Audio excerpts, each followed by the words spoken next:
Hi, I'd like to welcome you to this focus here in anthropology. Today I'm talking about cultural relativism and its limits. And this is a video that hopefully can give you some additional context and insights about why cultural anthropology has focused on this concept of cultural relativism so extensively, and why since, say, World War II or so, cultural anthropologists have been a little hesitant to apply it in full to all cultures or political contexts and situations. And then we'll wrap up today talking about the contemporary situation, a little bit about the election and the results in 2016 and in 2017, and what maybe the world picture looks like in terms of cultural diversity and cultural relativism.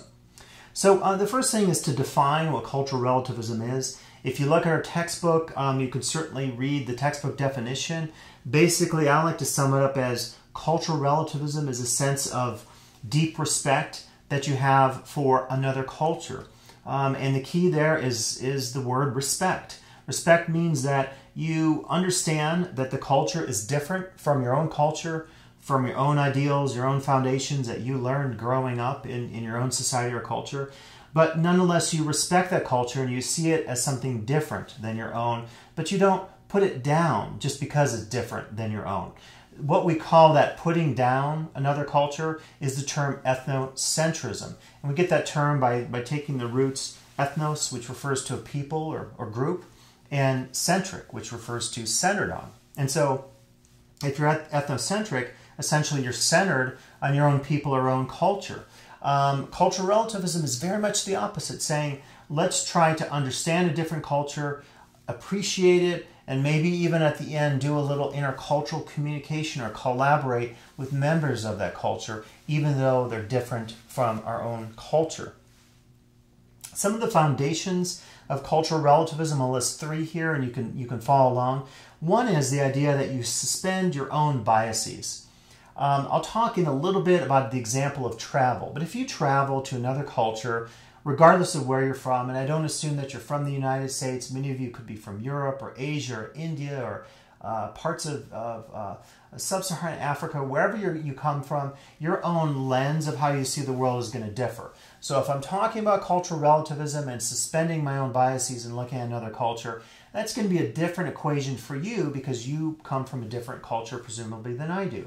But so it kind of depends. But the first point is I suspend my own biases. If I'm traveling to another culture and I get upset with how they do particular things, I remember when I was in Singapore recently, a couple years back actually, just some of the ways that they approach food in these what they call hawker markets, where almost like food courts, there's a particular system where they use small packets of Kleenex to mark their tables, and there's a particular order that you go up to get your food and give them the number of your table and so forth. I found it a little maddening and a little different, but it was also exciting. And one of the things that we experienced, I'll probably do another video on this, is something we call culture shock when we're in a new culture. Anthropologists often say that we try to institutionalize culture shock, meaning we want to grow from it, we want to learn from it, we want to see it as a foundation of how another culture is different from our own, but also how our own culture could be a little bit strange on further retrospective analysis and consideration. And often we talk about the play in anthropology between the familiar and the strange. And often that's a moving target, what is familiar and what is strange. So if you're traveling and you see another culture or a cultural practice like the one I described in Singapore as strange, think about it a little bit and think about your own biases and your own cultural traditions that led you to that moment where you said, this culture is weird or different. So the first thing we often have to do in a field setting as anthropologists is suspend our own biases. And this gets us down the road of respect, as we'll talk about here in a second. The second is seeing a value in context itself. And so what we try to say is that the reason people are a certain way often is because of how they were raised, the culture that they grew up in, the language that they speak. If you take the language and culture class, we talk about this extensively, the Sapir-Whorf hypothesis, which says your reality and your language are highly intertwined and interdependent on one another.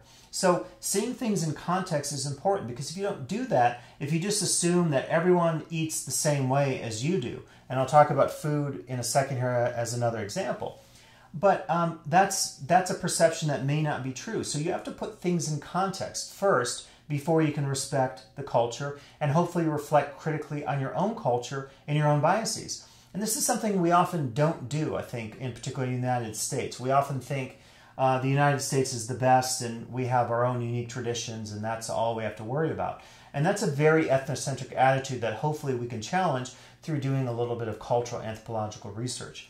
The goal of the cultural anthropologist, if you're like me and you do field work, one of the first things you try to do is say, what is the context at hand in the field setting that I'm studying?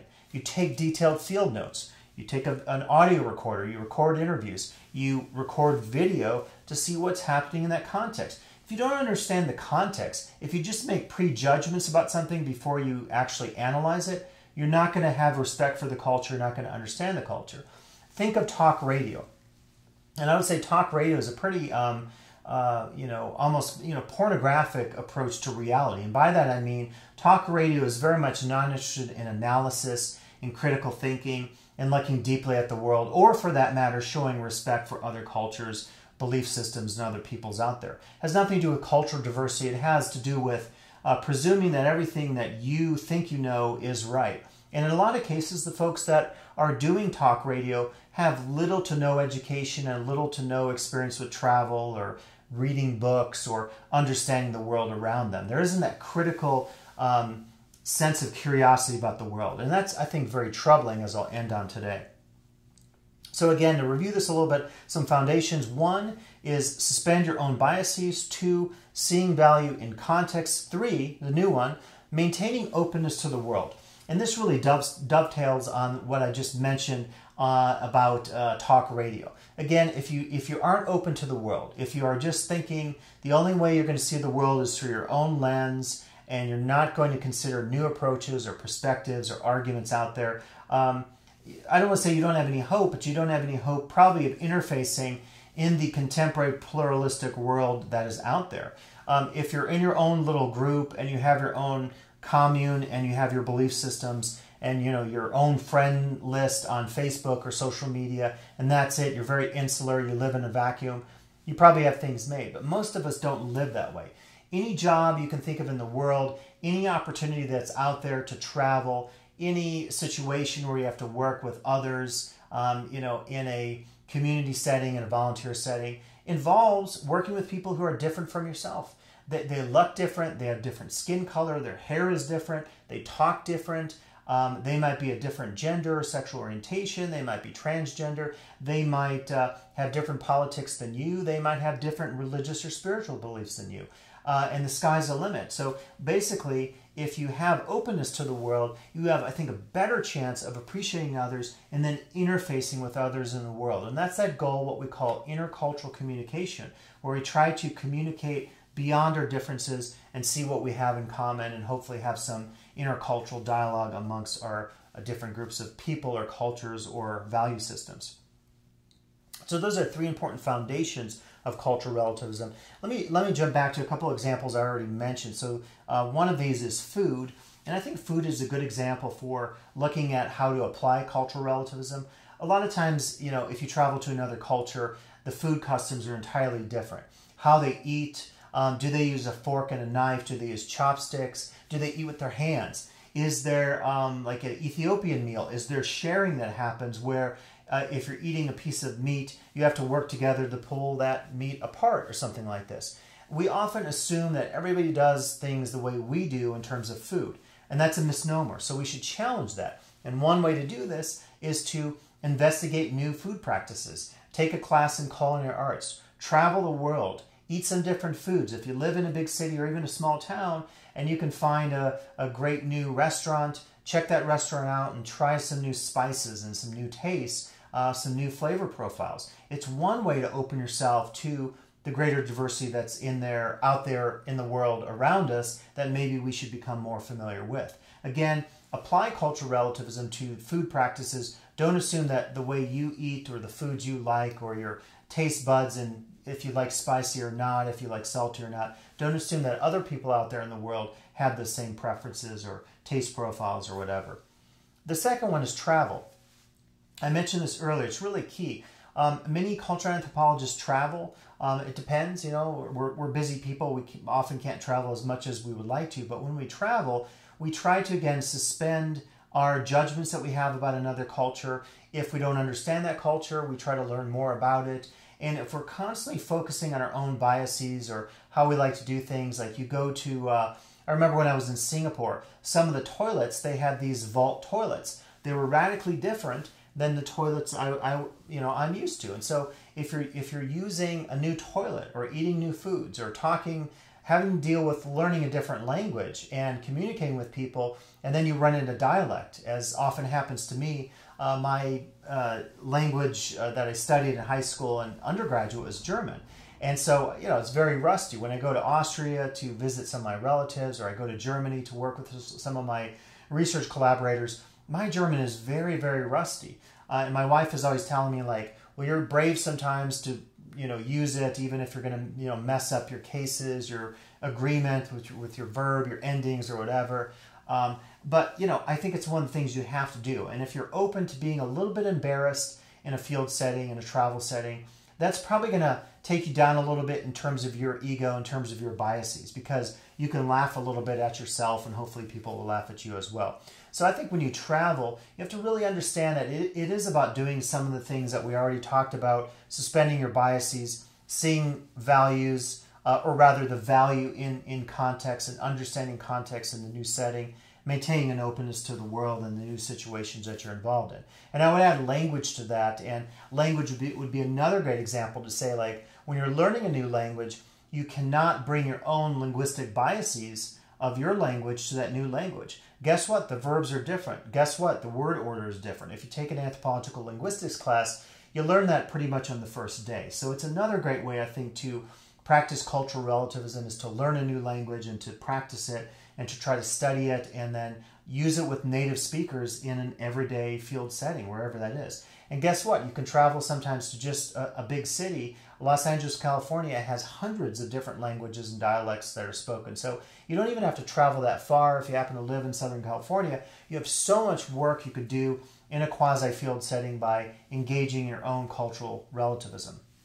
Now, let me shift to a section here before I close today on the limits of cultural relativism. And this is very important. Let's think about this conceptually or more pragmatically or philosophically for a second. What would be the situation if I said, to go back to my earlier definition, cultural relativism is a deep respect for another culture or political system or value system? If I applied that to every single group in time or even in the present, what might happen? Well, the situation might be then I would be respecting another culture or group that doesn't have respect for other people. As an example, the Nazis in World War II, National Socialism, were not about respect. They were about committing genocide, killing millions of people because of their religion, their ethnicity, their orientation, their politics, their handicap, whatever.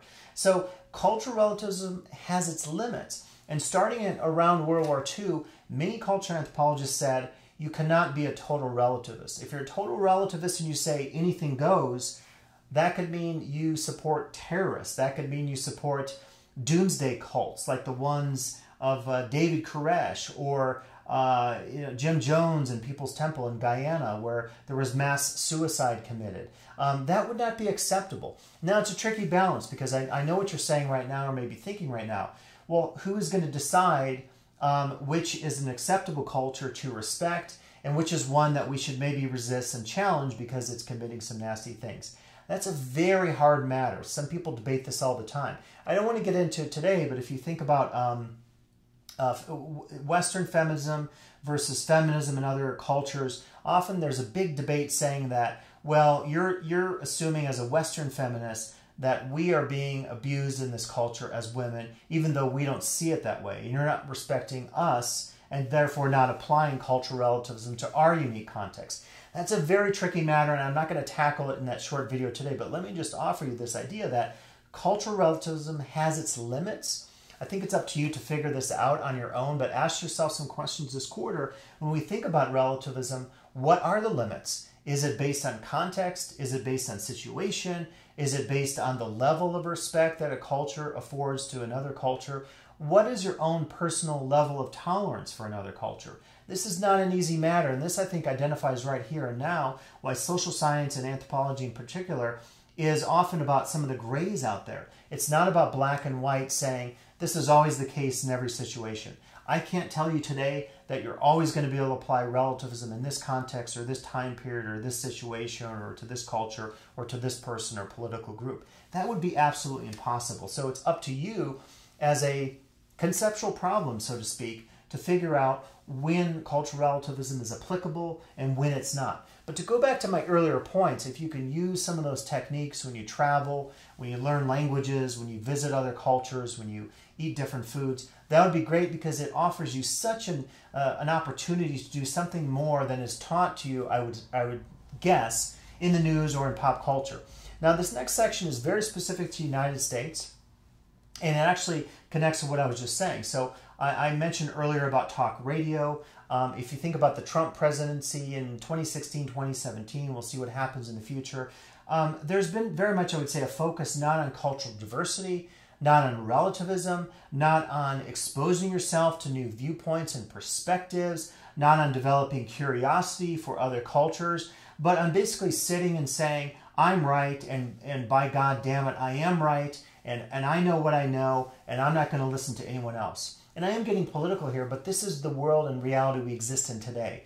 And I think, again, without saying, whether or not who we voted for in the presidential election, maybe you can guess a little bit here. But I will say that the Trump presidency is unique, first of its kind, in that it's not focusing on trying to make the world a better place in terms of reaching out to others and other cultures. It really is about saying, I know I'm right, and I'm going to put my ideological, political, cultural blinders on and not think about anyone else existing out there, because what I see in the mirror is what the world is like. And I often say, to challenge this notion, instead of thinking about mirrors, let's think about windows to the world. If I'm looking at a mirror and I only see my own reflection metaphorically, that's my bias, and I can never get beyond my own biases. And this is kind of how Trump approaches the world to some degree, right? He's always talking about how right he is, and he's never admitting he's wrong, and he never wants to think that anyone else has an idea that not is better than his own, but maybe challenges his own notions a little bit. He never wants to think about that. Instead of that Trump approach, I think we need to have a window to the world and see diversity out there. Again, challenge human rights abuses, challenge genocide, challenge situations where cultural relativism is inappropriate to apply. But let's not apply this other lens to the world where basically we're only seeing things through our own value system, and we're very arrogant about it, and we're not open to sharing with others in the world and having a more pluralistic, multicultural, or intercultural collaboration with others. I tend to hope that there'll be a reaction in the opposite direction. People around the world will say, and this is going on in the UK too with Brexit, and we saw it with Le Pen in France, there's very much xenophobia going on in the world now because of presumptions about terrorism and so forth, but we shouldn't use that to challenge our foundations that we hold sacred with one another and our own cultures. We should try to approach the world through tolerance and apply cultural relativism as much as we can. Hopefully this video today has given you some insights about cultural relativism, its foundations, some examples of it, and also some limitations and some insights about the contemporary period in which we exist, where hopefully we'll move beyond this period of xenophobia and intolerance that we've seen coming up here in 2016 moving forward. So I hope you had an opportunity to reflect on some of these issues, apply them as you can to your readings and to your class discussions and your discussion posts. If it makes sense, use this as part of your discussion post for the week if there's an opportunity to do that. So I hope you come back and look at additional videos and some of the insights I'll share with you from time to time in this class. And good luck certainly with your work in anthropology this quarter. And I hope to see you back in the future.